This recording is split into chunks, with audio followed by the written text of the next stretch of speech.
Hidup ini tidak adil, apalagi bagi kaum penyandang disabilitas. Hal ini juga dirasakan oleh Angki Yudhistia, seorang difabel yang mampu bangkit pasca keterpurukan akibat keterbatasan yang ia miliki. Angki Yudhistia lahir di Medan pada tanggal 5 Mei 1987. Saat menginjak usia 10 tahun, Angki kecil mendadak terserang demam tinggi dan malaria yang mengharuskannya mengkonsumsi banyak obat-obatan dan antibiotik. Tidak lama setelah itu, fungsi pendengaran yang dimiliki Angki kecil pun melemah dan mau tidak mau ia harus menggunakan alat bantu dengar di telinganya. Sejak saat itu, hidup mulai berubah bagi Angki. Ia mulai mengalami diskriminasi dan dibully oleh teman-temannya karena keterbatasan yang ia miliki.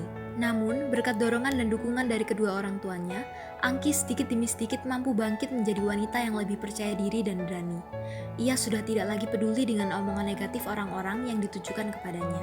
Dalam perjalanan hidupnya, Angki sering mengalami penolakan kerja dari puluhan perusahaan yang ia lamar. Alasannya tentu karena keterbatasan yang ia miliki. Banyak perusahaan yang beranggapan bahwa keterbatasan Angki akan menghambat kinerjanya sehingga ia tidak layak direkrut.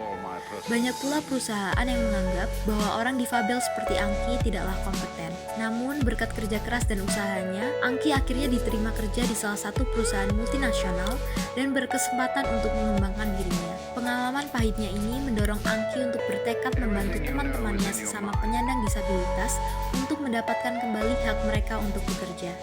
Di tahun 2011, Angki Yudhistia mendirikan Disable Enterprise, yaitu sebuah social enterprise yang memiliki misi untuk memberdayakan penyandang disabilitas Indonesia secara ekonomi di dunia kerja. Disable Enterprise berhasil menyediakan program peningkatan keahlian dan telah bekerja sama dengan perusahaan swasta, negeri, dan BUMN untuk penyerapan tenaga kerja. Tahun 2017, Disable Enterprise menjadi bisnis partner dari Go Live Gojek. Kini sudah lebih dari 7.000 penyandang disabilitas yang bergabung dengan Disable Enterprise dan siap bekerja di berbagai perusahaan. Pada tanggal 21 November 2019, Angki Yudhistia diperkenalkan oleh Presiden Joko Widodo sebagai salah satu dari 7 millennials yang diangkat menjadi staf khusus Presiden. Selain itu, Angki Yudhistia juga piawai menuangkan pikirannya dalam bentuk tulisan. Hal ini dibuktikan dengan karya-karyanya yang sudah dipublikasikan, salah satunya Become Rich as a Sociopreneur dan A Deaf Woman Without Limits.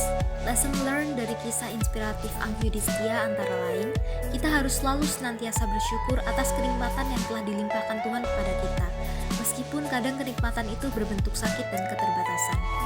Yang kedua, kita harus bersedia mengorbankan waktu, tenaga, pikiran kita untuk bersikap dan berbuat yang terbaik bagi bangsa dan negara, sehingga kontribusi kecil kita dapat memajukan bangsa. Sama seperti Angki yang memiliki profesi di bidang sosial dan kemanusiaan, kita harus berbuat yang terbaik dan ikut memajukan kehidupan bangsa dengan turut serta dalam pemberdayaan masyarakat. Selain itu, Angki juga gemar membantu sesama yang kesulitan dengan membuat sebuah social enterprise agar teman-teman penyandang disabilitas lain tidak ikut merasakan kepahitan yang pernah ia rasakan semasa melamar pekerjaan dulu.